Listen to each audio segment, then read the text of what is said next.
দেখতে পাচ্ছ? Yes, sir. Yes, sir. Yes, sir.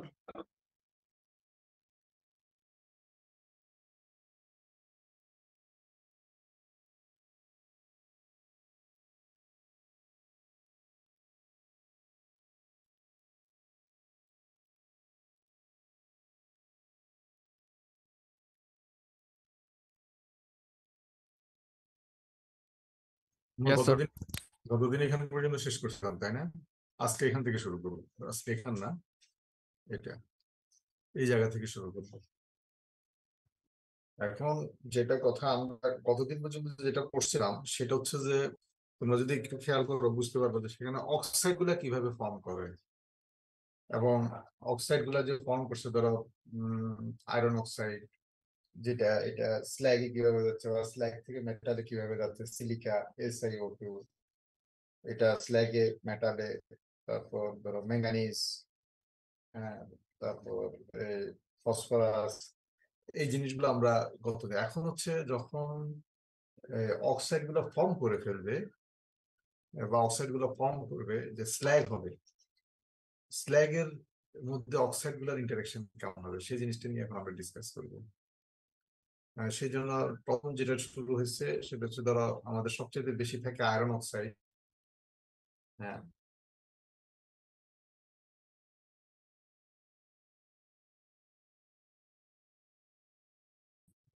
বিশেষ করে ব্লাস্ট ফার্নেসে সেখানে সিলিকা অ্যালুমিনিয়াম এগুলো থাকবে ওর সাথে। তো এই জিনিসগুলো মিলেই মূলত হচ্ছে যে তোমার এই গ্যাং এবং ফ্লাক্স হয়। যেমন এখানে গ্যাং এন্ড ফ্লাক্স বলা হচ্ছে silica, aluminium, lime and magnesium. এই তো আজকে আমরা যেটা দেখবো, যেমন আমরা কি কি হতে পারে, কি কি অক্সাইড থাকতে পারে, যেমন আয়রন অক্সাইড, সিলিকা, অ্যালুমিনিয়াম। কিন্তু একসময় তো এই আয়রন অক্সাইড থাকবে না, যত নিচের দিকে নামতে থাকলে আয়রন অক্সাইড রিডাকশন হয়ে যাবে ডিউরিং ডিসেন্ডিং। এখন এই তখন আয়রন অক্সাইড এর সাথে কি অ্যাড হতে পারে, তুমি তো আগেই লাইম দিয়েছো অ্যাজ ফ্লাক্সিং ম্যাটেরিয়ালস, ক্যালসিয়াম অক্সাইড এখানে অ্যাড হতে পারে। আবার তুমি কিছু ম্যাগনেসিয়াম অক্সাইডও দিয়ে থাকো, ম্যাগনেসিয়াম অক্সাইডও হয়ে দিতে পারবে। তাহলে যে এই যে ধরো অন্যান্য আদার্স অক্সাইড, ম্যাগনেসিয়াম অক্সাইড আর অ্যালুমিনিয়াম অক্সাইড, এগুলোই বেসিক্যালি মেইন অক্সাইড।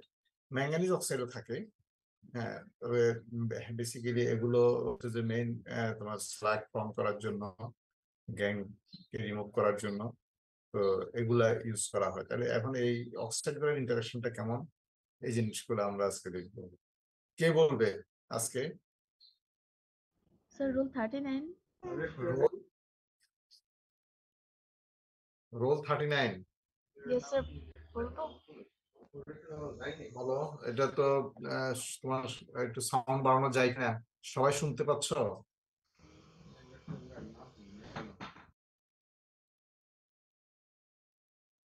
হ্যাঁ, শুনতে পাচ্ছ Yes. সবাই ওর কথা?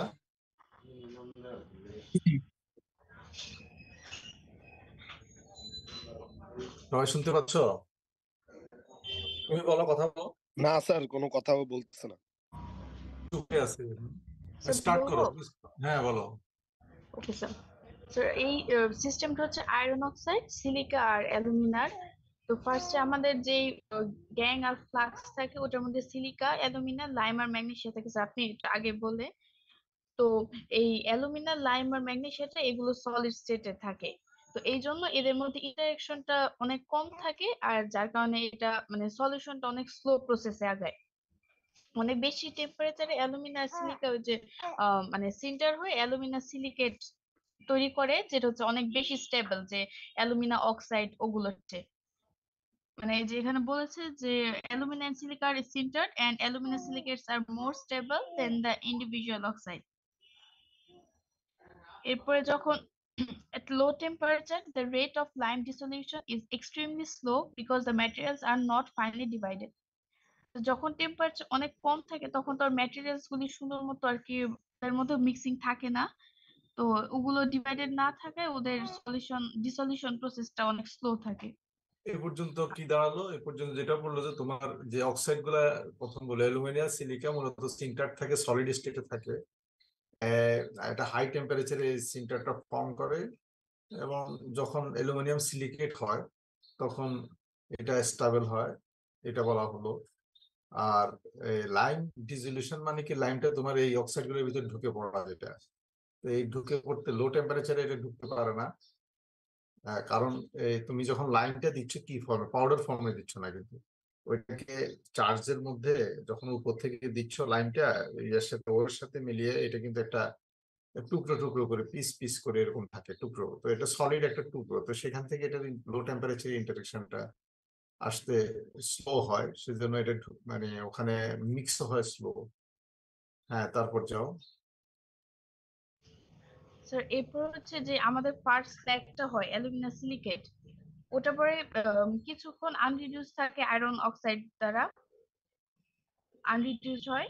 আর এই স্ল্যাগ গুলিকে আমরা তিন ভাগে ভাগ করতে পারি, যে primary slag, secondary or bosh slag, আর হচ্ছে ফাইনাল ও হার্ড স্ল্যাগ। এখানে একটা কথা বলিনি, যখন অ্যালুমিনিয়াম সিলিকেট হয় তখন লাইম এটার সাথে মিশার চাইতে বেশি ইজি হচ্ছে যে তোমার আয়রন অক্সাইড, তুমি এর মাঝে আয়রন অক্সাইড হয়ে যাবে ওস্টাইড, কেননা উপর থেকে নিচে আস্তে আস্তে প্রথম Fe2O3 থেকে Fe3O4 হবে, তারপরে Fe3 উপর থেকে FeO হবে, সেই FeO-টা তোমার অ্যালুমিনিয়াম সিলিকেটের সাথে ঢুকে প্রথম স্ল্যাগ ফর্ম করবে, এটা বলবো। হ্যাঁ, স্ল্যাগ এখানে লিকুইড, একটা লিকুইড স্ল্যাগ প্রথম ফর্ম করবে। এখানে কিন্তু তোমার ক্যালসিয়াম অক্সাইড আসেনি, এটাকে বলা হচ্ছে যে তোমার প্রাইমারি স্ল্যাগ। হ্যাঁ, বলো। স্যার প্রাইমারি স্ল্যাগটা হচ্ছে যে যখন আমাদের ওই গলিত স্ল্যাগটা ওর মধ্যে কিছু লাইমস এর লাম্পস থাকে, তো ওগুলো হচ্ছে মানে ভাঙা থাকে না, তো ওগুলো হচ্ছে ওই কোক, মানে কোকের সাথে আয়রন অক্সাইডের সাথে রিডিউস হতে থাকে। মানে এটা হচ্ছে যে হাই টেম্পারেচার হয়, মানে নিচের দিকে হয়। আর স্যার তখন হচ্ছে যে ইসের ড্রয়ারের উপরে বেরিয়ে বসের মধ্যেই দেখা যায় ম্যাক্সিমাম এই রিঅ্যাকশন গুলি হয়ে থাকে, যে সিলিকা, অ্যালুমিনা এগুলো কোক অ্যাশের সাথে রিলিজ হয়ে যায়। আর সেকেন্ডারি আর বোস স্ল্যাগ হচ্ছে যেটা হচ্ছে টয়ার্সের ঠিক উপরেই এটা হয়ে থাকে স্ল্যাগ গুলি। আর ফাইনাল আর হার্ড স্ল্যাগ হচ্ছে যখন স্যার কোক, মানে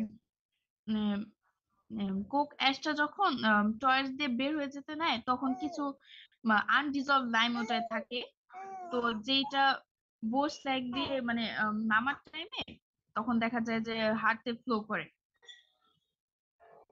বুঝছো সবাই? মানে এখানে পরের যে তিনটা কথা বললো, তোমাদের এখানে আমাদের সিলিকা ইনটেকটা কোথায়, এটা চিন্তা করতে হবে। সিলিকা ইনটেক্ট হচ্ছে যে ওর সাথে আরেকটা কোথায় বলো, সিলিকা ইনটেক কোথায় হয়? একটা স্ল্যাগের সাথে আসে, আর সিলিকা আর কোথায় মিশে, কোথায় আসে এই ব্লাস্ট ফার্নেসে, কোথেকে আসে তাড়াতাড়ি বলো, এটা জানো তো? ওটা হচ্ছে ওই যে কুক কুক কোক থেকে যখন থেকে, অ্যাশ হ্যাঁ হয়, অ্যাশের মধ্যে ম্যাক্সিমাম সিলিকা থাকে। হ্যাঁ, এক্স্যাক্টলি কোক থেকে। তাহলে একটা এই অ্যাশটা রিলিজ হচ্ছে টুয়ার্ডস এর উপরে, যতক্ষণ পর্যন্ত অ্যাশটা রিলিজ হবে না ততক্ষণ পর্যন্ত সিলিকা তো এখান থেকে বের হবে না, যার ফলে মিক্স হবে না। তাহলে এখানে কি দাঁড়ালো, যে ফার্স্ট যখন তোমার স্ল্যাগ ফর্ম করলো, ওই স্ল্যাগের মধ্যে আসছিল হচ্ছে আয়রন অক্সাইড, অ্যালুমিনা এবং সিলিকা। এরপরে এটা যখন তোমার এই হাই টেম্পারেচারে তোমার লাইনের লাম্পের উপর দিয়ে এবং হাই টেম্পারেচার কোকের উপর দিয়ে যখন যায়, তখন আয়রন অক্সাইডটা কোকের কন্ট্যাক্টে এসে রিডিউস হয়ে যায়, অর্থাৎ আয়রন অক্সাইডটা বের হয়ে যায়, এর মাঝে লাইমটা ঢুকে পড়ে। তার মানে এই প্রথম তোমার প্রাইমারি স্ল্যাগে লাইম অ্যালুমিনা সিলিকেটের সাথে মিক্স হলো, এটা হচ্ছে মেইন কথা। এবং এই প্রাইমারি স্ল্যাগটা ফর্ম করা হচ্ছে, তোমরা জানো যে ব্লাস্ট ফার্নেসের উপরের অংশ হলো বড় একটা অংশ, স্টেক বলি, স্টেকের নিচে হচ্ছে বেলি, বেলির নিচে হচ্ছে বোস হচ্ছে তোমার টয়ার্সের উপরের জোনটা, আর টয়ার্সের নিচে হচ্ছে হার্ট শুরু হয়ে যায়। তার মানে এটা তোমার দেখা গেল যে এই অংশটুকু হচ্ছে যে প্রাইমারি স্ল্যাগ, যেটা এটা বেলি আর বোসের। আর সেকেন্ডারি আর বোস স্ল্যাগ যেটা বলা হচ্ছে, এটা এই স্ল্যাগটা তোমার ওই যে বোসের নিচের দিকে টয়ার্স এর উপরে হবে, এটা হলো slag forms at the above of tuyeres. মানে এখানে এখনো তোমার কোকটা আর অ্যাশ পুরোপুরি রিলিজ হয় না, অর্থাৎ কোকটা পুরোপুরি ডিসইন্টিগ্রেট হয়নি। হ্যাঁ, তো সে কারণে বলছে। আর ফাইনাল আর হার্ড স্ল্যাগ বলা হচ্ছে কি এখন কোকটা যখন রিলিজ হয়ে গেছে, খেয়াল করো কোক থেকে যখন অ্যাশ রিলিজ হলো, যে সিলিকাটা হলো, এখন এই সিলিকাটা কি হবে? এই সিলিকাটা তোমার এই প্রথম যে সেকেন্ডারি যে বোর্স স্ল্যাগ হয়েছে, সেই বোর্স স্ল্যাগের সাথে এটা মিশবে।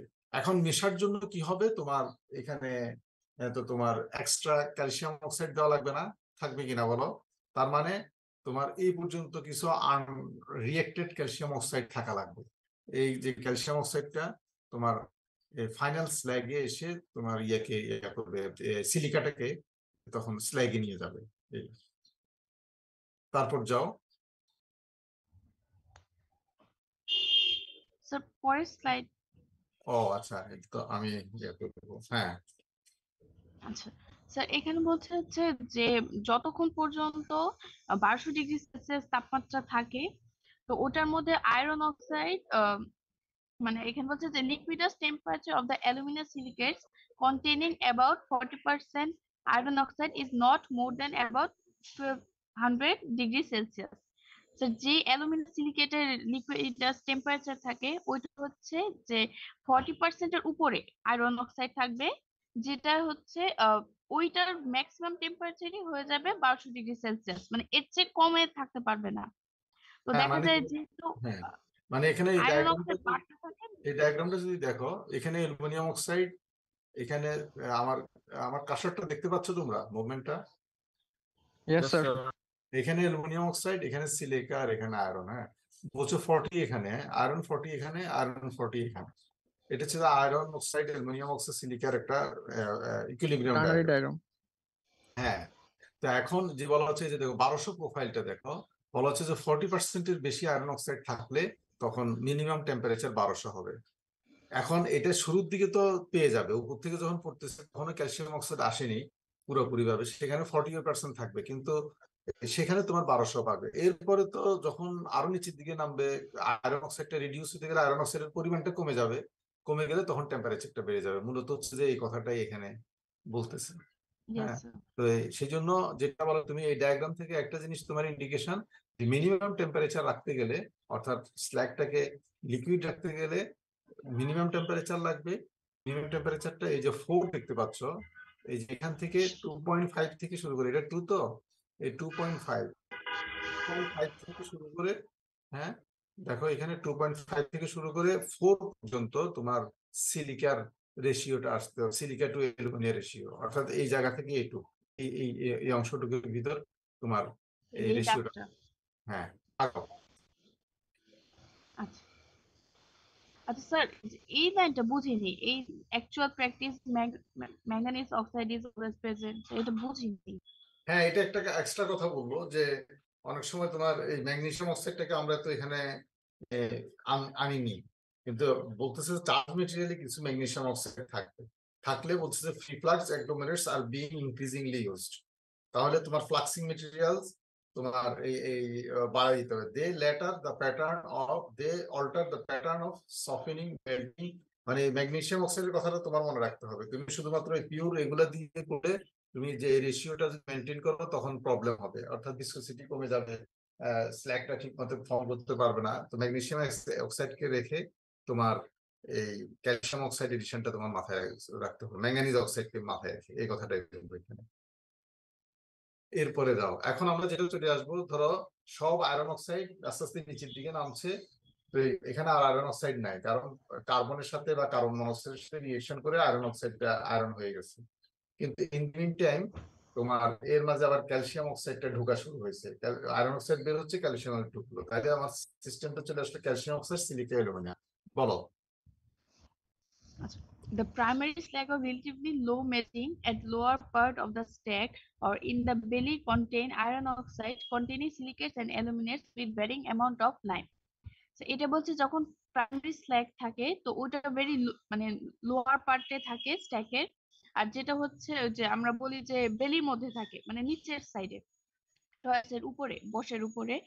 তো ওইটা হচ্ছে মানে ওই লোয়ার পার্টে আয়রন অক্সাইড থাকে, যেটার সাথে সাথে সিলিকেটস আর অ্যালুমিনেটসও থাকে, আর বিভিন্ন অনুপাতে ওটার মধ্যে লাইন থাকে, মানে ক্যালসিয়াম অক্সাইডটা থাকে। As the slag descends, ferrous oxide is reduced. Slug যত স্যার নিচে নামতে থাকে আয়রন অক্সাইড তো রিডিউস হতে থাকে। lime is continuously absorb the iron oxide, silicate, alumina system change to calcium oxide, silica and alumina. তো যখন বলছে যে লাইম যত মানে যত নিচে নামতে থাকবে তো আয়রন অক্সাইড রিডিউস হতে থাকবে আর লাইম অ্যাবজর্ব হতে থাকবে, তো যার কারণে দেখা যায় যে ওই নিচের পার্টে যে ওই আয়রন অক্সাইডের ওখানের জায়গায় আয়রন অক্সাইড তো রিডিউস হয়ে গেল আর লাইম আসলো, তো এটা হবে ক্যালসিয়াম অক্সাইড, সিলিকা আর অ্যালুমিনার স্ল্যাগ সিস্টেম, মানে চেঞ্জ হয়ে যাবে। The dissolution of lime lowered the viscosity and liquidus temperature. যত ডিসলিউশন অফ লাইম বাড়তে থাকবে আর ভিসকোসিটি কমতে থাকবে, সো ফ্লুইডিটি বাড়তে থাকবে, তো ফ্লো করতে ইজি হবে। আর তারপর হচ্ছে primary slag runs down the bosh and loses its fluxing constituent iron oxide and increases the melting point. যখন প্রাইমারি স্ল্যাগটা আর নিচে নামতে থাকে বোশ দিয়ে ওখানে কাছে যায়, তখন এটা ওর ওই যে আয়রন অক্সাইড রিডিউস হতে থাকে আর কমতে থাকে, যার ফলে মেল্টিং টেম্পারেচারটা বাড়তে থাকে। এটা তো আমরা আগে টার্নারি ডায়াগ্রামটা দেখছি অ্যাবভ দ্য আগে টার্নারি ডায়াগ্রাম থেকে আমরা দেখা গেছে আয়রন অক্সাইড আগে টার্নারি ডায়াগ্রাম থেকে আমরা দেখে আসছি না এটা, যে আয়রন অক্সাইড Yes, কমে sir. গেলে পয়েন্ট বাড়ে। Yes, এখন sir. আমার একটা প্রশ্ন এখানে, তো মেল্টিং পয়েন্ট বাড়লে তো এখন স্ল্যাগটা স্ল্যাগিশ হয়ে সলিড হয়ে যাবে, তাহলে এটা আমাদের জন্য তো একটু ক্ষতিকারক না? তাহলে পরে রিঅ্যাকশন গুলো কেমনে হবে কেউ বলতে পারো? আমরা তো চাই মেল্টিং পয়েন্ট কমানো, তাই না? Yes, sir.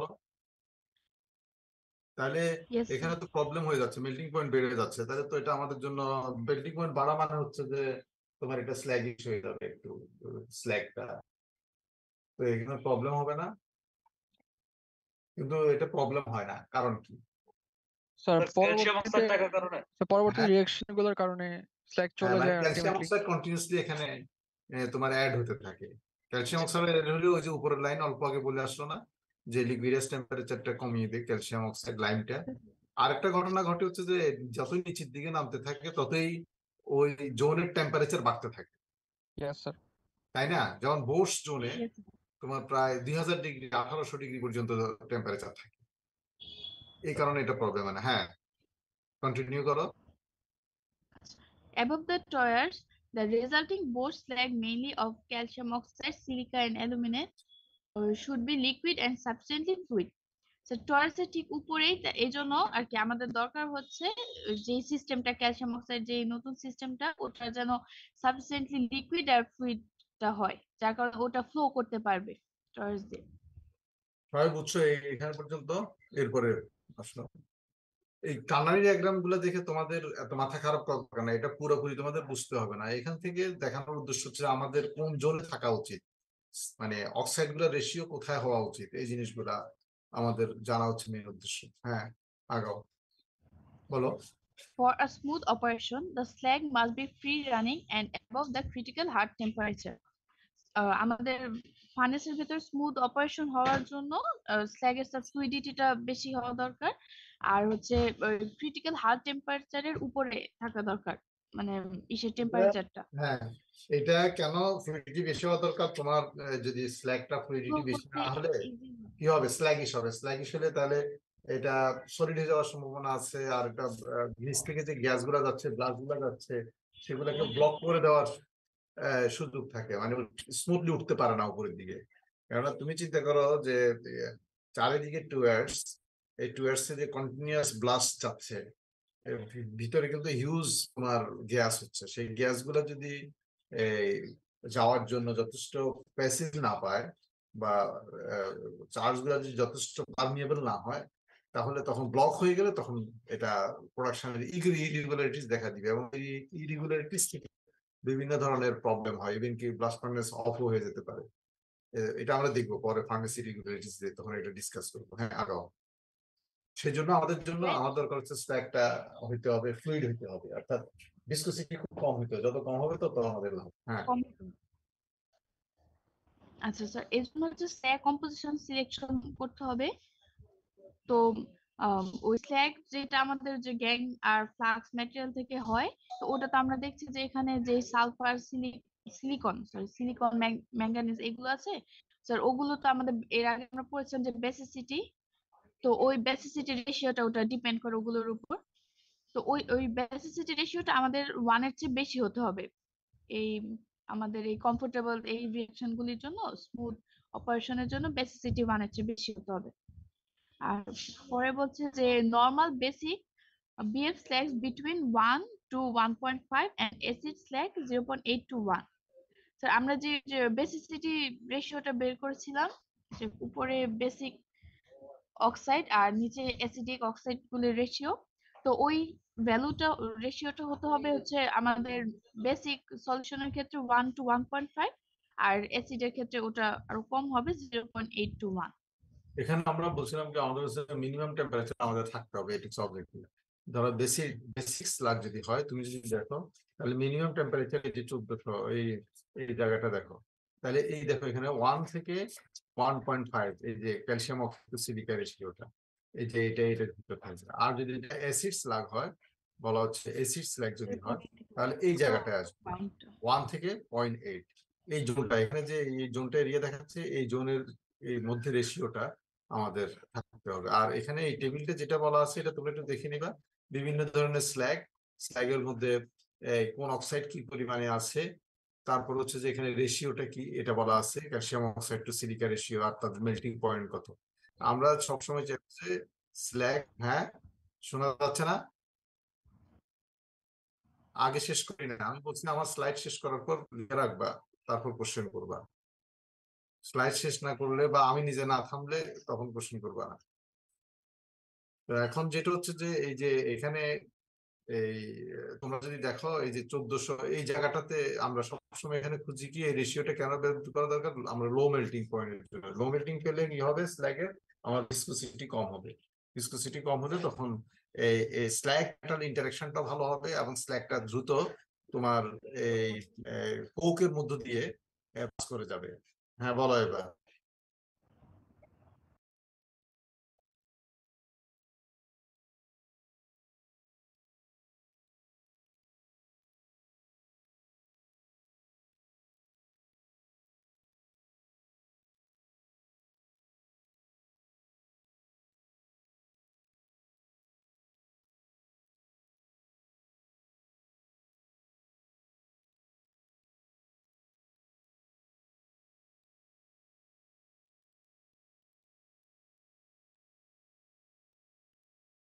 শুনো, এখন অ্যালুমিনাকে অ্যাড করো নাই এখানে এই কারণে যে এখানে তোমার একটা স্ট্যান্ডার্ড, এটা বোঝানোর জন্য।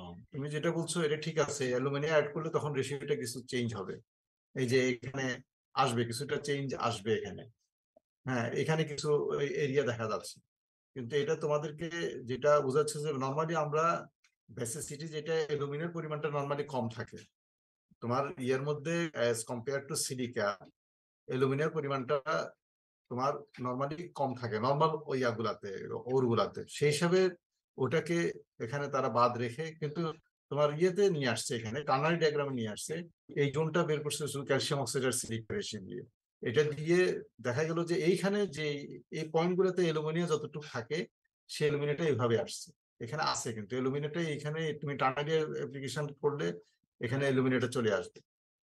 যেটা বলতেছিল যে এখানে রেশিওটা মেইন বেসিস করা হয় যে আমরা নর্মালি সিলিকার বেসিসে করে থাকি, অ্যালুমিনিয়াম পার্সেন্টেজটা কম থাকার কারণে।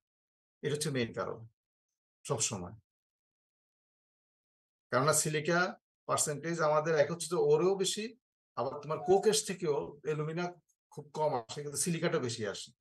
কোকেস থেকে প্রায় 40 থেকে 45% বা 50% তোমার সিলিকা রিলিজ হয়।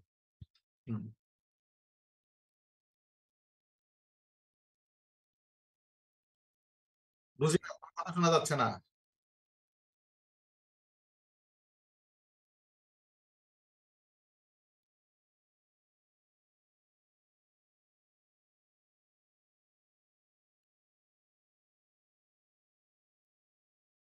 না তোমার তো এখানে বেসিসিটি, তুমি অক্সাইড গুলোর দিকে তাকাও, এখানে অক্সাইড গুলো এখানে নাই, তুমি তো অ্যাড করতে পারবা না, সেই সুযোগ তো নাই, তুমি তো জোর করে অ্যাড করবা না। এখানে বলছে ক্যালসিয়াম সিলিকা আছে, এখানে নাই ক্যালসিয়াম সিলিকেট স্ল্যাগ যদি হয়। হ্যাঁ এরা রেশিও করলো, যদি কম্পোজিশন তুমি অ্যানালাইসিস করে পেয়েছো এটা, এখন রেশিও করলো 0.93, আর 0.93 যদি হয় তার মেল্টিং পয়েন্ট হবে এত। মানে এগুলো পসিবল যেগুলো হয়, সিলিকা এখানে আসছে, এখানে অ্যালুমিনিয়াম আসছে, এই যে অ্যালুমিনিয়াম, এই যে এই স্ল্যাগকে অ্যানালাইসিস করছে, প্রথমে এক্সআরডি দিয়ে তারা বের করছে যে এখানে স্ল্যাগ আছে, ফর্ম করছে। তারপর এটা ফর্ম করার পর তখন এই কোনটা কত পার্সেন্ট সেটা বের করলো, যে 21 এত এত করার পরে তখন তাদের রেশিও করছে ক্যালসিয়াম অক্সাইড কত, এখানে এখানে কত আসছে, এখানে কি অ্যালুমিনিয়াম ধরছে, অ্যালুমিনিয়াম নো স্যার। এখানে অ্যালুমিনিয়াম, এখানে ওই যে ক্যালসিয়াম আর সিলিকা দিয়ে এখানে করছে। কিন্তু 1580 যখন করছে তখন অ্যালুমিনিয়াম এই পার্সেন্টেজটা অবশ্যই এখানে কনসিডার করছে। কথা কি বুঝছো? সে ধরো তখন কি করবে, তারা এত পার্সেন্ট অ্যালুমিনিয়াম ধরে তোমার ওই সেকশনটাকে, তোমার টার্নারির ওই সেকশনটাকে নিয়ে আসবে, এটাকে ফিক্স ধরে অ্যানালাইসিসের জন্য এভাবে করে নিয়ে আসছে। যাই হোক, এটা তোমাদেরকে দেখানোর জন্য, এখান থেকেও তোমাদের বড় কিছু ব্যাপার নেই, এখানে জাস্ট তোমাদের রেফারেন্সের জন্য যে স্ল্যাগের কম্পোজিশনের সাথে সাথে কিভাবে মূল উদ্দেশ্য হচ্ছে যে বেসিসিটি চেঞ্জ হচ্ছে, তার সাথে সাথে আবার কিভাবে মেল্টিং পয়েন্ট চেঞ্জ হচ্ছে, এই জিনিসটা দেখানোর উদ্দেশ্য। এরপরে আমরা যেটা চলে আসবো, এটা হচ্ছে যে calcium oxide, magnesium oxide, silica, alumina. এখন এই ম্যাগনেসিয়াম অক্সাইড চলে আসতেছে। আমি এখানে মূল কথা, এখানে খুব ছোট স্লাইড, এই স্লাইডটা আমি বলে দিই, এখানে তেমন কিছু নেই। অনেক সময় দেখা যায় যে তোমার ক্যালসিয়াম অক্সাইড, সিলিকা, অ্যালুমিনা, এটার এই তোমার দেখা যায় রেশিওর পার্সেন্টেজ চেঞ্জের কারণে দেখা যাচ্ছে বেসিসিটি অনেক সময়, ভিসকোসিটি অনেক সময় আমরা যেভাবে চাই সেভাবে হয় না, অর্থাৎ এটা তোমার বেশি থাকে। আমরা চাই আরো লিকুইড, কিন্তু দেখা যাচ্ছে একটু ভিসকাস হয়ে যায়। তখন সেই ক্ষেত্রে তোমার কি করা হয়, এই ম্যাগনেসিয়াম অক্সাইডটা অ্যাড করা হয়। অ্যাড করলে ম্যাগনেসিয়াম অক্সাইড তোমার লিকুইড টেম্পারেচার কমিয়ে দেবে এবং ভিসকোসিটি কমিয়ে দেবে। এটা হচ্ছে যে মেইন জিনিস। এখানে এই জন্য একটা, এই যে এখানে যে ছবিটা দেখালো ডায়াগ্রামটা, ইকুইলিব্রিয়াম ডায়াগ্রামটা, এখানে তোমার 10% অ্যালুমিনিয়াম ধরছে ফিক্স, বাকি এই তোমার silica, calcium oxide, magnesium oxide ধরে এখানে তোমার একটা ডায়াগ্রাম দেখালো, জাস্ট এটা দেখানোর জন্যই। এখান থেকে তারা দেখালো যে লোয়েস্ট সিলিকা যেটা with optimum desulphurisation will be, এখানে আরেকটা জিনিস হচ্ছে যে ভিসকোসিটি তো কমায়, আবার সালফারটা রিমুভ করা। কথা বুঝছো? যে সালফারটা আমরা চাই যে রিমুভ করে ফেলতে, এই যে সালফার যেটা লিকুইড মেটালে চলে আসছে, তা আমাদের লিকুইড মেটালে সালফারটা অনেক বেশি থাকবে। এই সালফার যদি পরে বেশি থাকে, এটা আবার রিফাইন করতে গেলে আমাদের কস্ট বেড়ে যাবে। তো আমরা চাই যে, যদিও সালফার রিমুভ করাটা সহজ, কেননা সালফার অ্যাসিড মেল্টিং এ বা অ্যাসিড এনভায়রনমেন্টে রিডিউস হয়, তো সেই জন্য। কিন্তু তারপর আমরা চাই যে ইনিশিয়ালি সালফার এবং ফসফরাস কম হবে, ফসফরাসটা একদম অ্যাভয়েড করার চেষ্টা করি, কিন্তু সালফারটাও গলা। তো সেই জন্য বলা হচ্ছে যে ডিসালফারাইজেশন একটা ইম্পর্টেন্ট ইয়া থাকে, যেটার জন্য তোমার স্ল্যাগের সাথে তোমার লিকুইড মেটালের ভালো মিক্সিং হইতে হবে, ইন্টারেকশন হতে হবে। তো ভিসকোসিটি কম হওয়া লাগবে, লিকুইড টেম্পারেচার কম হওয়া লাগবে, সেই জন্য এই স্ল্যাগটা দেওয়া হয়, ম্যাগনেসিয়াম অক্সাইডটা দেওয়া হয়। তো ম্যাগনেসিয়াম অক্সাইড যদি দাও, তাহলে কি পরিমাণ তার পার্সেন্টেজটা কি হবে, এই ডায়াগ্রাম অ্যানালাইসিস করে নিয়ে আসছে যে মিনিমাম তোমার এই ভিসকোসিটি আর লিকুইডাস টেম্পারেচার যদি পেতে চাও, মানে এই রেশিওটা তারা এখান থেকে বের করে নিয়ে আসলো। 44% calcium oxide, 14% magnesium oxide, 32% silica এবং 10% অ্যালুমিনা। এটা শুধু এটা না, আসলে 10% অ্যালুমিনার জন্য এইগুলো, এটা যদি 15% হয়, তাহলে এই পার্সেন্টেজ গুলো চেঞ্জ হবে। তো এই জন্য এখানে এই কথাটা বললো, ম্যাগনেসিয়াম এডিশন এদের ভিসকোসিটিটাকে কমিয়ে দিবে। এখন এই যে একটা প্রবলেম আছে, এই প্রবলেমটাকে তোমরা দেখে আসছো? Yes sir. এটা সহজ না, এটা কি আর বলতে হবে? আচ্ছা, No, sir. তুমি এটা শেষ করে দাও, একটা দ্রুত বলে দেওয়া খুব সহজ। এটা এখানে ইয়ের কিছুই নাই, না বোঝার কিছু আছে কিনা? যদি No, না sir, বোঝার সব কিছু easy. বলো।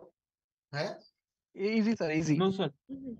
খুব ইজি না? আচ্ছা, ইজি হলে একবার বলে যাও, দ্রুত বলে যাও, স্টেপ গুলো বলে যাও, তাহলে যারা দেখেনি বা যারা বুঝেনি তাদের ক্লিয়ার হোক। তারপরে যদি কেউ যদি বুঝে না থাকে, আমি খুব ইজি বলাতে আবার এটা মনে করি না কেউ না বুঝলে, এখন আবার আমি যদি বলি বুঝ নাই স্যার কি বলবে, এটা মনে করো। অনেক সময় খেয়াল না করার কারণে বা একটু ভালোভাবে না বুঝার কারণে, বা তখন দেখা যায় যে সহজ জিনিস মাথায় আসে না। জিজ্ঞাসা করবা, বলো রোল 39, এটা স্টেপ গুলো, প্রথম প্রবলেমটা বলো, আর প্রবলেমটা আইডেন্টিফাই করো, তারপর কিভাবে সলভ করছে একটু বলো। আচ্ছা, কোশ্চেন হচ্ছে 70% of the coke is burned in the tuers and 30% ash is released above the tuer level incorporated in the boat slag. মানে ফার্স্টে বলছে যে 70% কোক আমরা টয়ার্সে বার্ন করেছি আর ওটা থেকে 30% অ্যাশ রিলিজ হয়েছে। আচ্ছা, আয়রন ওর কন্টেইন 64% এই 30% আয়রন। অ্যাশ কোত্থেকে রিলিজ হচ্ছে? স্যার ওই কোকের মানে বস রিভিউ রিজনে ওটা থাকে স্যার। পর বস রিজনে। ঠিক আছে, হ্যাঁ বলো, ওই যে অল্প আগে যেটা বললাম আমরা। বলো। আচ্ছা, iron ore contains 64% iron and 5.5% silica. Final slag basicity 1.1, মানে বেসিসিটিটা দিয়ে দিয়েছে যে ক্যালসিয়াম অক্সাইড আর সিলিকার রেশিওটা হচ্ছে 1.1। কোক হচ্ছে 600 কেজি আর কোক অ্যাশ 10% উইথ সিলিকা হচ্ছে 45% ইন দ্য অ্যাশ, যে আমরা 30% 600 কেজি বললো per ton hot metal. Hot metal মানে কি? আয়রন পার টন জি স্যার। আয়রন। হ্যাঁ, পার টন মানে 1000 কেজি আয়রন। হুম আচ্ছা, the final product pig iron contain 92% iron. Calculate the basicity of the Bosch slag as if no silica reduction occurs. Sir আমাদের final বেসিসিটিটা মানে বের করতে বলছে, মানে হচ্ছে আমাদের ক্যালসিয়াম অক্সাইড আর সিলিকা অক্সাইডের রেশিওটা বের করতে হবে। আর ফার্স্ট এরটা দিয়ে দিয়েছে। যেহেতু স্যার এখানে পার টন বলছে, তো আমাদের 1000 কেজি পিগ আয়রন নিতে হয়েছে, তো পার্সেন্টেজ এখানে 92% আয়রন বলছে, এটা তো মানে 100 কেজিতে 92 কেজি আয়রন, তো 1000 কেজিতে 920 কেজি আয়রন হবে। আর তাহলে হচ্ছে যে আমরা যে টোটাল আয়রন আমরা পাবো ওর থেকে, সেটা হচ্ছে 920 ডিভাইড বাই, এখানে বলছে 64% আয়রন আমরা পাই, মানে 100 কেজি থেকে 64 কেজি পাই। তো 920 থেকে কত কেজি পাই সেটা বের করলাম। স্যার ঐকিক নিয়মে আর বলা লাগবে না, কিভাবে বলবো? হ্যালো, কন্টিনিউ করো। Okay sir. এখন যে টোটাল সিলিকা তুমি কি আমাকে কোনো কোশ্চেন করছো?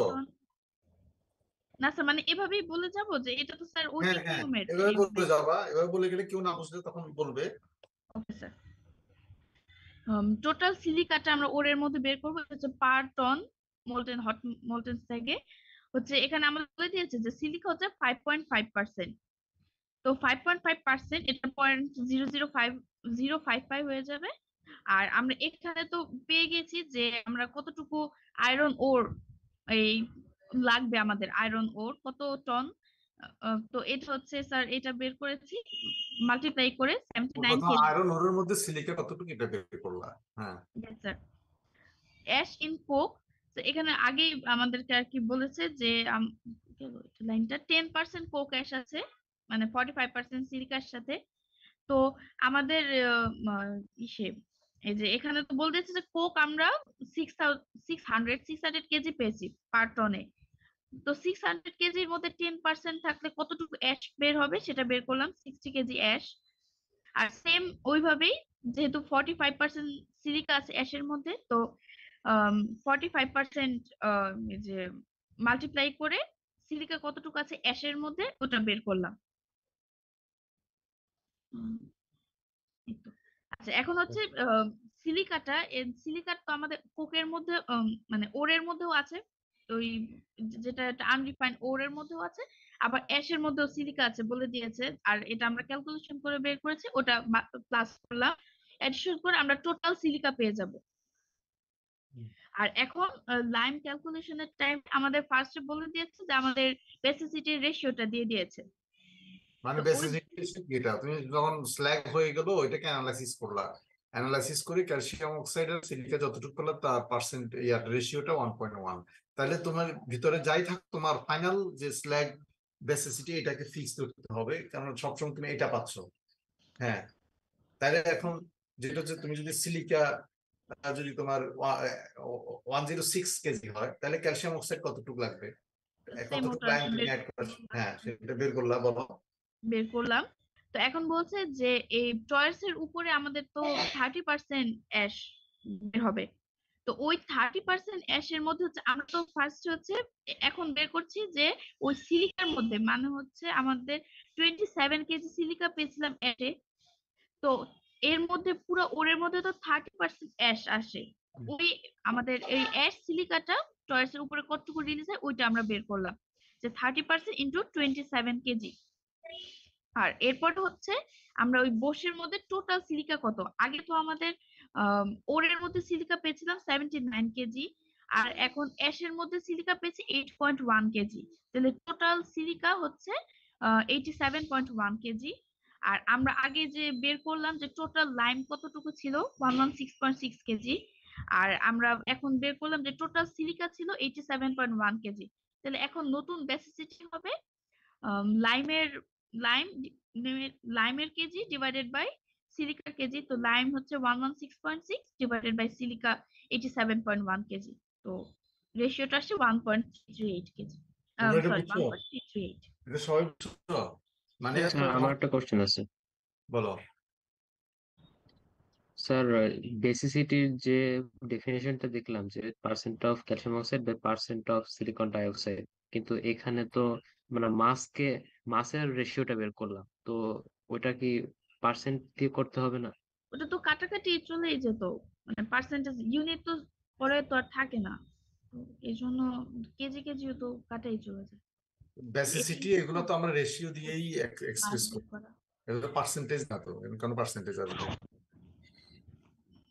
এটা তো দুইটাই তো সেম না, এত কেজি এত কেজি, ধরো এত কেজি বা এত গ্রাম, রেশিও দিয়ে আসবে। এরপর তুমি রেশিও পেয়ে গেলে এর সাথে কেজি বসালে, ধরো ক্যালসিয়াম অক্সাইড কেজি হলে সিলিকাও কেজি হবে, ক্যালসিয়াম অক্সাইড গ্রাম হলে সিলিকাও গ্রাম হবে। বুঝতে পারছো? তাহলে এই হলো, এরকম হইতে পারে আবার যে ধরো আমি বোস স্ল্যাগের বেসিসিটি বলে দিলাম, এখন বললাম যে ফাইনাল স্ল্যাগের তোমার এখানে যেটা বলা আছে যে ফাইনাল স্ল্যাগ বেসিসিটি 1.1, এরকম যে আমি পারি বা জানতে চাইতে পারি এরকম যে যে তোমার বোস স্ল্যাগের বেসিসিটি হচ্ছে 1.338, বা আরেকটা আমি নিজে এটা চেঞ্জ করে দিলাম, তুমি ফাইনাল স্ল্যাগটা কত, বেসিসিটি কত, এটা বের করো। পারবে না তখন? ইয়েস স্যার, এটা উল্টা আবার প্রসেস। এরকম সেম জিনিস হয়ে যায়। এখন তুমি দেখো এই কোকে তোমার অ্যাশ ছিল কতটুক, 10%। হ্যাঁ, 10%। যদি কোকে যদি নর্মালি যে কোকটার অ্যাশ পার্সেন্টেজ কম থাকে সেটা হচ্ছে আমরা হায়ার গ্রেড কোক বলি। যদি ধরো কোকে অ্যাশের পরিমাণটা 20% হয়, তাহলে কি ঘটনা ঘটবে, তখন বেসিসিটির কি চেঞ্জ হবে এটা একটু বলো। এটা জাস্ট কম্পারিজন, একই জিনিস এখানে, বাকি সবই ঠিক আছে, এখানে শুধু কোক কনজাম্পশনটা আর কোকের অ্যাশের পার্সেন্টেজটা একটু, মানে এটা লোয়ার গ্রেড কোক, এক কথা হচ্ছে লোয়ার গ্রেড কোক, সেজন্য কোক কনজাম্পশনটাও বাড়বে, এই দুটো জায়গায় চেঞ্জ হচ্ছে, বাকিগুলো ঠিকই আছে। তাহলে এটা একটু বলে দাও। আচ্ছা স্যার, ওখানে আমাদের যে অ্যাশ কন্টেন্টটা তো 10% ছিল আর এখানে 20%। তো আমরা সিলিকা কতটুকু আছে অ্যাশের মধ্যে এটা বের করার জন্য ওই যে 20% 0.2, আর সিলিকা ছিল আগে 45%, ওটা তো সেমই আছে, তো যার কারণে 0.5 0.45। আর হচ্ছে কো কনজাম্পশন হচ্ছে 650 কেজি পার টনে, তো 650 কেজি। এভাবে আমরা সিলিকার মধ্যে টোটাল অ্যাশটা পেয়ে গিয়েছি। আর আগে আমরা বের করেছিলাম ওরের মধ্যে সিলিকা হচ্ছে 79 কেজি, আর এখন অ্যাশের মধ্যে সিলিকা আগের হচ্ছে ডিফারেন্ট হয়েছে কারণ আমাদের অ্যাশের মধ্যে কন্টেন্ট চেঞ্জ হয়েছে, তো 58.5 কেজি। তাহলে টোটাল সিলিকা পেয়ে গেলাম। এখন টোটাল ক্যালসিয়াম অক্সাইড ফাইনাল স্ল্যাগের জন্য আমাদের বেসিসিটি তো 1.1 ছিল আগেই, ওটা দেওয়া ছিল। আর হচ্ছে স্যার ওইখানে আগে আমরা যে ইসের মধ্যে ক্যালসিয়াম অক্সাইড সরি সিলিকাটা বের করছিলাম রেশিওটা, ওটা তো এখন চেঞ্জ হয়ে গিয়েছে 137.5 হয়েছে। তো এইটা নিচ থেকে উপরে গুণ হয়ে যাবে, তো 151.25 কেজি আমরা ক্যালসিয়াম অক্সাইড পাবো। আর হচ্ছে বোস অ্যাশ সিলিকার মধ্যে ওখানে আমাদের বলে দিয়েছিল যে 30% সিলিকা অ্যাশের, মানে হচ্ছে অ্যাশের মধ্যে 30% সিলিকা। হুম। তাহলে ওটা 0.3। আর হচ্ছে আমরা এখানে যে সিলিকার টোটাল অ্যাশটা পেয়েছি এই 20% কোকের জন্য, 20% অ্যাশের জন্য, ওটা হচ্ছে 58.5 কেজি। তো এটা করে আমরা বসে কতটুকু সিলিকা মানে বোস অ্যাশে কতটুকু সিলিকা আছে ওটা বের করেছি। আর তাহলে টোটাল বোর সিলিকা হচ্ছে এই আগের মানে বের করেছিলাম ওরের মধ্যে 79 কেজি সিলিকা আর হচ্ছে 17.5 কেজি যে নতুন এখন বুশের মধ্যে সিলিকা, তো 96.5 কেজি। তাহলে হচ্ছে এখন আমাদের স্ল্যাগ কতটুকু? ওই আগে এই যে এখানে আমরা বের করেছি যে ক্যালসিয়াম অক্সাইড ছিল 1 to 1.25 কেজি আর নতুন বোর সিলিকা হচ্ছে 96.5 কেজি। তো এখন বেসিসিটি হচ্ছে 1.566 আর এটা হচ্ছে স্যার মানে আগের চেয়ে বেড়ে গেছে বেসিসিটি। হ্যাঁ, তার মানে কি কোকটা যদি পুয়ার আর কোকটা কোয়ালিটি হচ্ছে হয় কোক পুয়ার হয়েছে কারণ এর মধ্যে অ্যাশ কন্টেন্ট বেশি, তো হ্যাঁ, যার কারণে স্ল্যাগ বেসিসিটি আরো বেশি হয়ে গেছে। ফ্ল্যাগ বেসিসিটা তোমার বেশি, তোমার এখন তাহলে দেখা যাবে যে সিলিকেটাকে রিমুভ করতে গেলে তোমার বেসিসিটি বাড়ায় দিতে হবে, অর্থাৎ ক্যালসিয়াম অক্সাইড তোমার বাড়ায় দিতে হবে। কথা হচ্ছে যে এটা, হ্যাঁ, যদি এখন যত বেশি তোমার যত কম তোমার ইয়ে থাকবে, সিলিকা থাকবে, তত কম তোমার বেসিসিটি প্রয়োজন হবে, অর্থাৎ তোমার ক্যালসিয়াম লাইমটা এডিশনটা কম হওয়া লাগবে। লাইম এডিশন যদি কম হওয়া লাগে তাহলে তোমার কস্টটা তোমার কমে যাবে।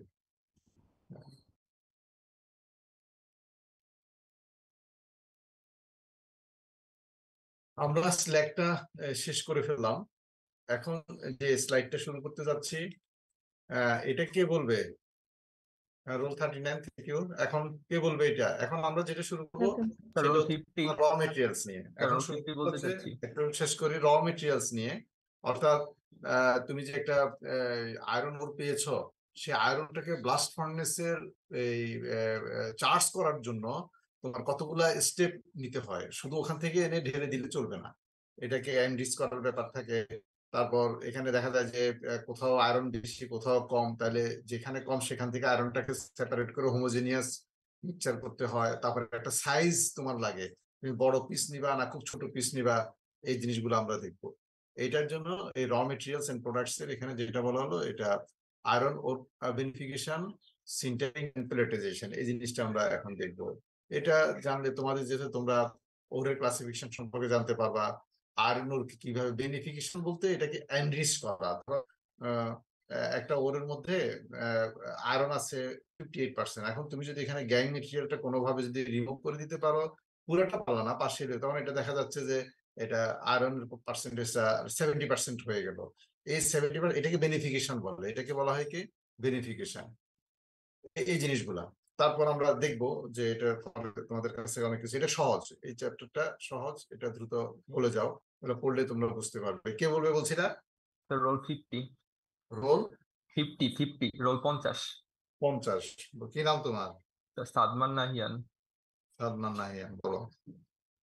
এইখানে আয়রনটা তো আমরা প্রকৃতিতে বিভিন্ন ওর থেকে পাই, তো ওর থেকে কিভাবে আমরা পিওর আয়রনটা পাবো, তো মানে ক্ষুদ্র ক্ষুদ্র করে পিস পাবো, সেটা নিয়ে আলোচনা। তো এইখানে বলছে যে আমরা আয়রনের ওর কোথায় পেতে পারি, যেটা পাহাড়ের টিলা বা হিলক্স ওই জায়গা থেকে পেতে পারি। তারপর সেখান থেকে ওটাকে ব্লাস্টিং করা হয়, আর তারপর ক্রাশ করে বিভিন্ন ক্ষুদ্র ক্ষুদ্র টুকরায় পরিণত করা হয়। কারণ এটা আমাদের বিভিন্ন অ্যাপ্লিকেশনে বিভিন্ন সাইজের আয়রন লাগে, যেমন ব্লাস্ট ফার্নেসে 10 থেকে 40 মিলিমিটার সাইজ লাগে। যদি এর চেয়ে কম হয় তাহলে ওই আয়রনটাকে আর ওই ব্লাস্ট ফার্নেস ইউজ করা যায় না, কারণ ওই টুয়েলের নিচে যে গ্যাস, মানে ওই গ্যাসের প্রেসারে ও আর নিচে নামতে পারে না। আর দ্বিতীয়ত ওই 10 মিলিমিটার নিচে হলে সেটা তাই সিন্টার মেকিং করতে হয়। আর এই 100 মিলিমিটার সাইজ মেশ সাইজের নিচে সেটাকে প্যালেট প্যালেট তৈরি করা হয় অথবা রিজেক্টেড করা হয়। এরপরে এখানে কোন দেশে মানে কত আয়রন, মানে আয়রনের উৎসগুলা কি কি আর সেইখানে কত পার্সেন্ট আয়রন থাকে সেগুলা বলা হয়েছে। হ্যাঁ, মানে কত হচ্ছে যে তুমি যখন এটা ধরো, আসলে তো এটা কি একটা ওর যেগুলো থাকে এগুলো একটা পাহাড়ের মতো থাকে, ওখান থেকে ধরো একটা পাহাড় থেকে এরকম মাটি কাটে, বা একটা স্টোন পাহাড় থেকে স্টোন ক্রাশ করে নিয়ে আসে, এরকম ক্রাশ করে নিয়ে এসে এটাকে আরো ক্রাশ করা হয়, ক্রাশ করে ছোট করে সাইজ করে যেটা বলা হচ্ছে যে 10 থেকে 40 মিলিমিটার সাইজটা হচ্ছে সুইটেবল ফর ব্লাস্ট ফার্নেস। মানে এর নিচে যদি যায় পরে কথাগুলো, তখন এটা তুমি দিতে পারবে না। তখন এগুলাকে এই এখানে বললো এগুলাকে বিভিন্ন ভাবে সিন্টারিং করে প্যালেটাইজিং করে ওই 10 থেকে 14 ভিতর নিয়ে আসা হয়।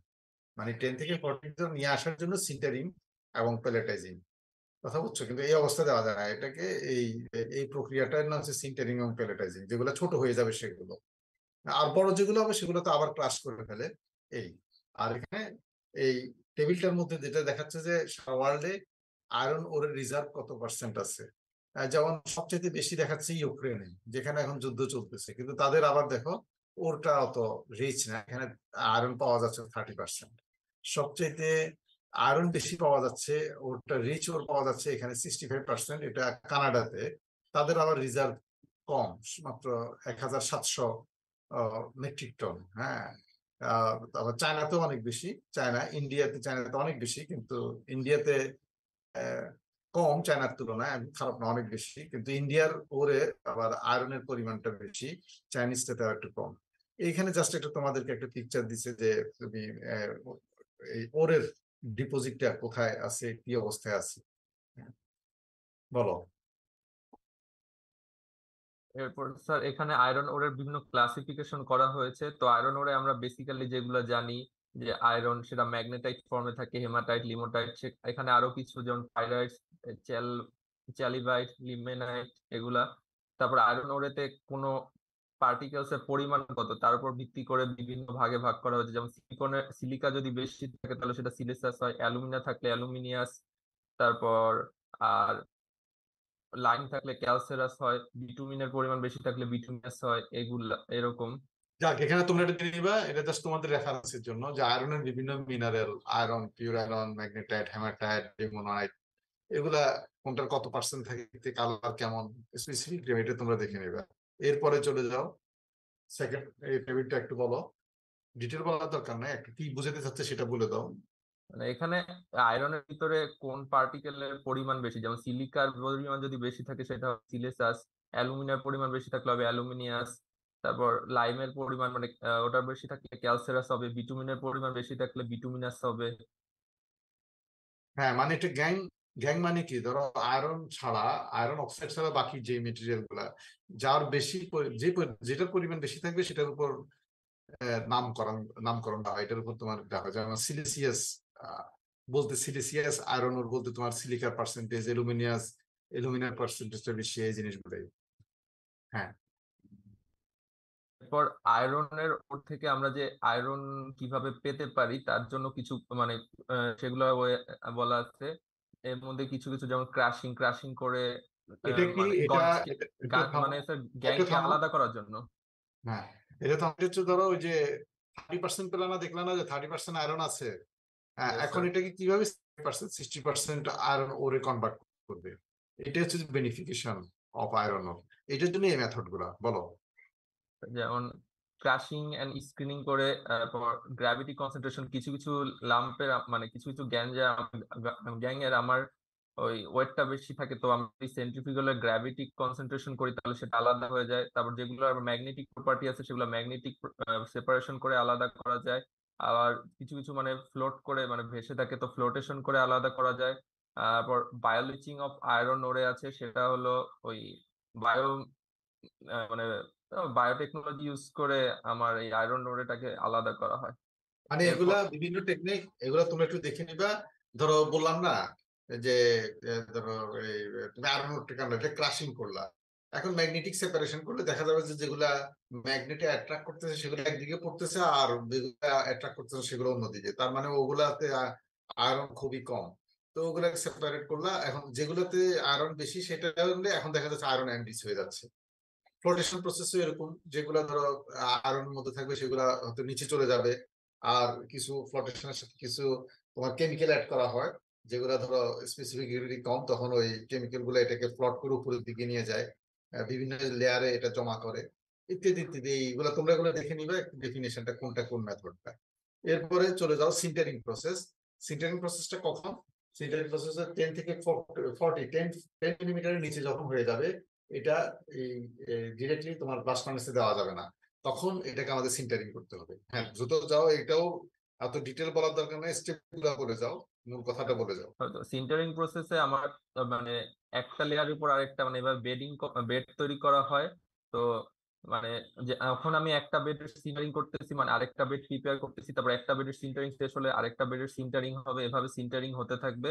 এবং সিন্টারিং এর মানে এখানে এই কথাটা বেডিং হচ্ছে শোনো, বিডিং এন্ড ব্লেন্ডিং বলতে এখানে যেটা বলতেছে যে এটার মূল কনসেপ্ট হচ্ছে যে তুমি যেই 10 মিলিমিটারের নিচে যে তোরটা চলে গেল, এটাকে তুমি হোমোজেনিয়াস মিক্সচার করা। বিডিং এন্ড ব্লেন্ডিং এর তোমার ব্লেন্ড করা না, যে ব্লেন্ডিং মেশিন নাম শুনছো না? Yes, sir. হ্যাঁ, এখানে হচ্ছে জাস্ট তোমার আর ওরটাকে সব জায়গায় সমানভাবে এটা মিক্স করা, এটার প্রসিডিউর হচ্ছে। আর তুমি যেটা বললা লেয়ার লেয়ার রাখা হয়, ওই যে লেয়ার রেখে তারপর এটাকে মিক্স করা হয়। মিক্স করলে তখন দেখা যায় যে টেকনিক আছে, এটা পুরোপুরি তোমার ইয়া হয়ে যায়, কি বলে এটাকে, এই এই হোমোজেনিয়াস হোমোজেনিয়াস না হলে, যদি ধরো এক জায়গায় দেখা যাচ্ছে আয়রনের পরিমাণ 90%, একটা ইয়াতে সিন্টার প্রোডাক্টে, আর এক জায়গায় হলো যে তোমার 40% 50%, এটা কিন্তু প্রবলেম হয়। তোমার যখন এটা ব্লাস্ট ফার্নাসে রিডাকশন হবে, কোথাও রিডাকশন বেশি লাগবে, কোক কনজাম্পশন তুমি তো ওইভাবে হিসাব করে দিচ্ছ, ফ্লাক্সিং মেটেরিয়াল শর্ট পড়ে যাবে। তারপর যেখানে আয়রন এই বেশি থাকবে, তারপর হচ্ছে এই আবার যেখানে এই ইয়েতে কম থাকবে, সেখানে দেখা যাবে ফ্লাক্সিং মেটেরিয়াল শর্ট পড়ে যাবে। আবার যেখানে আয়রন অক্সাইড বেশি হয়ে যাবে, সেখানে আবার ফ্লাক্সিং মেটেরিয়াল বেশি হয়ে যাবে। একটা প্রবলেম হয়, কেমিস্ট্রিতে প্রবলেম হয়, এবং এটা প্রোডাকশনের প্রবলেম হয়। সেজন্য এটাকে হোমোজেনিয়াস করার জন্য বিডিং এবং ব্লেন্ডিং। তারপর গ্রানুলেশনটা বলো। এরপর মানে এই ব্লেন্ডিং আর বেডিং করার কারণে হোমোজিনিয়াসলি সব ডিস্ট্রিবিউট হচ্ছে, তো আমার যে ফ্লাকচুয়েশনটা ছিল সেটা কমে যাচ্ছে। এরপর সিন্টারিং করার পর মানে বেডিং ব্লেন্ডিং করার পর ওই যে আমি গ্রিন মিক্সচারটা পেলাম মানে সিন্টারিং এর পর, সেইটাকে আমি একটা ড্রামের মধ্যে নিব, ড্রামের মধ্যে নিয়ে ওটাকে ওই পানি দিব, পানি দেওয়ার পর ওই ড্রামটাকে রোটেট করতে থাকবো। তার এভাবে আমার গ্রানুলেশন প্রসেসটা শেষ হবে। হ্যাঁ, মানে এটা একটু আগে তো ওগুলো ছোট হয়ে গেছে, এখন তুমি পানি মিশালে একটা একটার সাথে লেগে এটা বড় হয়ে যাবে সাইজ গুলা। কি এটা তোমার হ্যান্ডলিং এর জন্য, তোমার সিন্টার যখন করতে যাওয়া তখন এটা প্লেসমেন্টের জন্য এটা সুবিধা হবে এই জন্য। এরপর সিন্টারিং প্রসেসটা বলো। স্যার আমাদের 12টায় এরপর একটা ক্লাস আছে স্যার। Sir, হ্যাঁ, next হ্যাঁ, 11টা class 55 হচ্ছে একটা। ও আর 5 মিনিট। ঠিক আছে, তাহলে সিন্টারিং থেকে আমরা নেক্সট ক্লাসে কালকে শুরু করবো। Okay, sir. কালকে পরের স্লাইডে পড়ে আসবে, কালকে একটু তাড়াতাড়ি যাবো। এগুলো তো সহজ, তো অত এক্সপ্লেন মানে থ্যাংক ইউ স্যার। ডিটেইল আমরা এগুলো যেগুলা একটু সহজ সেগুলো একটু তাড়াতাড়ি যাবো। ঠিক আছে, আমি অ্যাটেন্ডেন্স দিচ্ছি, সবাই ভিডিও অন করো।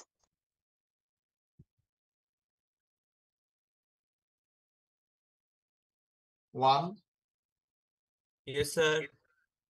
2 এই Yes, ওয়ান কি, sir. ওয়ান কি নাফিস আহমেদ নাকি? Yes, sir. এই তোমার রোল নাম্বার নাই কেন, শুধু নাম আছে? জয়েন করার সময় মানে প্রবলেম হয়েছিল একটু। হ্যাঁ, এই এটা জন্য চেঞ্জ তখন করো। তাড়াহুড়া জয়েন করা এটা ঠিক 2 করে দিব স্যার পরের দিন।